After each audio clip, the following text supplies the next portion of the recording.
और बड़ी खबर आपको बता रहा हूं, क्या राहुल गांधी सोनिया गांधी जेल जाने वाले हैं? यह सवाल इसलिए खड़ा हो रहा है क्योंकि नेशनल हेराल्ड केस में ईडी ने चार्जशीट दाखिल कर दी, जिसमें सोनिया गांधी और राहुल गांधी समेत 7 कांग्रेसी नेताओं के नाम है दर्ज। ईडी ने आरोपी बनाया तो पूरे देश में कांग्रेस पार्टी के कार्यकर्ता सड़कों पर आ गए, सरकार और ईडी के खिलाफ जमकर प्रदर्शन किया। लेकिन आप सोचिए दर्शकों, आपको याद है ये आपसे जुड़े हुए मुद्दे को लेकर कब सड़कों पर आए? नहीं आए। जब इनके नेता की बात आती है तो सड़कों पर आ जाते हैं। देखिए जरा। जो कांग्रेस नेता कार्यकर्ता जनता के मुद्दे पर नदारद रहते हैं, वही नेता कार्यकर्ता आज सड़कों पर आ गए, जमकर नारेबाजी की, हुड़दंग किया और सरकार को घेरा। वजह थी राहुल गांधी और सोनिया गांधी का नेशनल हेराल्ड केस में ईडी की फाइल की गई चार्जशीट में नाम होना। अब चार्जशीट में आरोपी बनाए गए सोनिया राहुल पर गिरफ्तारी की तलवार लटक रही है। पूरी कांग्रेस हेराल्ड केस को लेकर सड़कों पर आ गई, वक्फ को लेकर सरकार पर हमलावर है, लेकिन बंगाल में हिंदुओं पर हो रहे अत्याचार को लेकर मुंह पर ताला लगाए बैठी है। हिंदुओं पर हो रही हिंसा को लेकर बोल नहीं फूट रहे, लेकिन जब अपने नेताओं पर आई बात तो बुजुर्ग से बुजुर्ग और युवा से युवा नेता सड़कों पर आ गए। एक जगह नहीं बल्कि पूरे देश से हूबहू एक जैसी तस्वीर सामने आई। बिहार की राजधानी पटना में ईडी ऑफिस के बाहर कांग्रेस कार्यकर्ताओं ने बोर्ड पर काला रंग पोत दिया। हालात बिगड़ते देख पुलिस ने मोर्चा संभाला। देहरादून में प्रदर्शन के दौरान कांग्रेस कार्यकर्ताओं और पुलिस के बीच झड़प देखने को मिली तो कार्यकर्ता बैरिकेडिंग तोड़ते हुए दिखाई दिए। मध्य प्रदेश की राजधानी भोपाल में हाथों में पिंजरा लिए कांग्रेस सड़कों पर आ गई। ईडी और सरकार के खिलाफ प्रदर्शन में बड़ी संख्या में कांग्रेस कार्यकर्ता शामिल हुए। नेशनल हेराल्ड केस में 25 अप्रैल को सुनवाई होनी है, लेकिन उससे पहले ही कांग्रेस प्रदर्शन कर रही है। कांग्रेस अध्यक्ष मल्लिकार्जुन खड़गे तो दावा कर रहे हैं कि बीजेपी जानबूझकर ये सब करा रही है। केस में कुछ नहीं है, ये बीजेपी कानून छोड़ के काम कर रही है।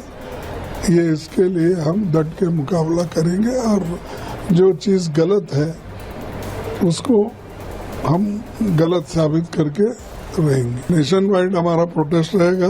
लोगों की यही बताना चाहते हैं हम, अननेसेसरीली ये सता रहे हैं। नेशनल हेराल्ड केस को लेकर आज कांग्रेस पार्टी देश भर में तथाकथित प्रदर्शन कर रही है। कोई कंपनी जो कि 90 करोड़ की देनदारी में बिक गई, जिसके पास हजारों करोड़ की प्रॉपर्टी थी। दावा किया जाता है कि ये स्वतंत्रता संग्राम सेनानियों के कंट्रीब्यूशन से और उनकी स्मृति में प्रारंभ किया गया देश के प्रथम प्रधानमंत्री पंडित जवाहरलाल नेहरू जी के द्वारा, और कांग्रेस के दौरे हुकूमत में बंद हो गया। तो सवाल उठता है कि क्या कांग्रेस अपने 50 साल के शासनकाल में अपनी विरासत को बचा नहीं पाई? कांग्रेस के तमाम नेता प्रदर्शन कर रहे हैं। नेशनल हेराल्ड स्कैम में चार्जशीट दाखिल हो चुकी है, करोड़ों की संपत्तियां जब्त हो रही हैं। अब देखना होगा कि जिनका नाम चार्जशीट में है उनकी मुश्किल कितनी बढ़ती है। सवाल बना हुआ है, राहुल गांधी, सोनिया गांधी, बाकी कांग्रेस नेता जेल जाएंगे। इधर कांग्रेस देश भर में ईडी और सरकार के खिलाफ सड़कों पर आ गई। इस मुद्दे को लेकर दूसरी पार्टियों का भी उसे साथ मिल रहा है, लेकिन कांग्रेस के नेताओं को भोपाल के उस सबूत को देख लेना चाहिए जो पिछले 30 सालों से अपने लिए न्याय मांग रहा है। क्या है वो सबूत और कौन है वो शख्स जिसने भोपाल में हुए बड़े घोटाले की पोल खोल दी है और कांग्रेस की नींद उड़ा दी है, वो भी आपको दिखाता हूं। नेशनल हेराल्ड केस की फाइल खुली तो पूरा विपक्ष एकजुटता दिखाने की कोशिश में लग गया। यूपी में चुनाव में 2 लड़कों की जोड़ी बनी थी, वो इस मुद्दे पर एक ही गाड़ी पर सवार दिख रहे हैं। कांग्रेस ने ईडी बनाई थी और आज ईडी की वजह से ही उन्हें भी परेशानी का सामना करना पड़ा। ईडी की जरूरत क्या है? ईडी जैसे विभाग को समाप्त कर देना चाहिए। अखिलेश यादव कांग्रेस को ईडी का इतिहास बता रहे हैं कि कांग्रेस ने जो ईडी बनाई थी वही उन्हें परेशानी में डाल रही है। अब अखिलेश को सोचना चाहिए कि देश की जांच एजेंसियों पर सवाल उठाने के बजाय जांच को लेकर बयान देते तो अच्छा होता, लेकिन क्या करें, यूपी में एक गाड़ी के 2 पहिए जो बने हुए हैं, इसलिए बोल नहीं सकते। कांग्रेस के नेता राहुल गांधी का नाम सामने आया तो पूरी कांग्रेस पार्टी इसे राजनीतिक षड्यंत्र बताने लगी।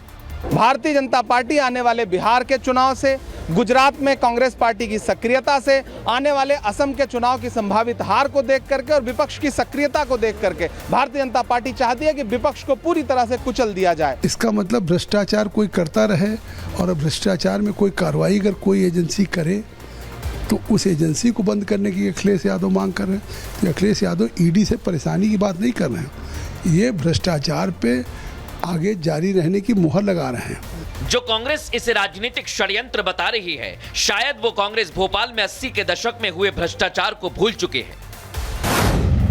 80 के दशक में मध्य प्रदेश के मुख्यमंत्री अर्जुन सिंह थे। भोपाल में प्रेस के लिए महाराणा प्रताप नगर में जमीन अलॉट हुई।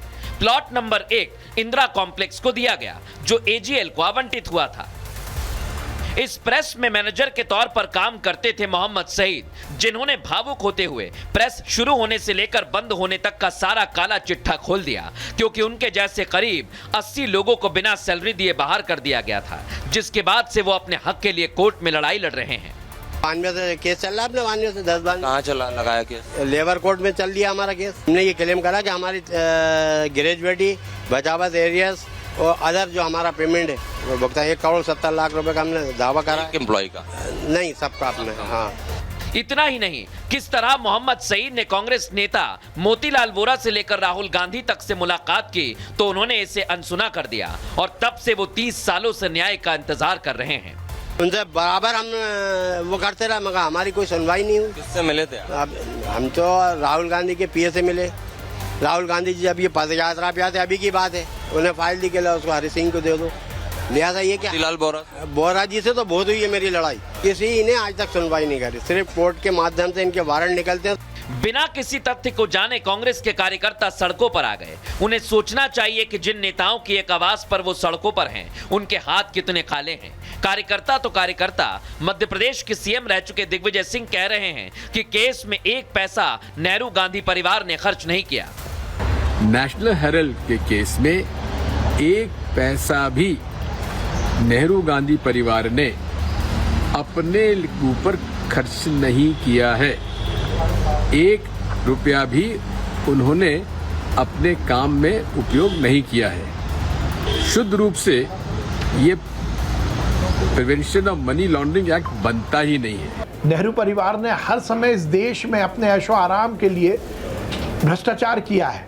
नेशनल हेराल्ड मामले में भी यही हुआ है। अपने ऐशो आराम के लिए उन्होंने कंपनी पर बेजा कब्जा कर लिया, इसलिए जो दोषी है उसके ऊपर तो कार्रवाई होगी। भ्रष्टाचार की जांच में कई नेताओं के नाम हैं, लेकिन इसे बदले की आंच बताकर पूरे देश में कांग्रेस सड़कों पर है। लेकिन मोदी सरकार का भी विजन साफ है, भ्रष्टाचार और भ्रष्टाचारियों को जड़ से खत्म कर देंगे। फिलहाल दर्शकों, न्यूज का एक्सट्रीम इतना ही। कल फिर आपसे मुलाकात होगी। नमस्कार।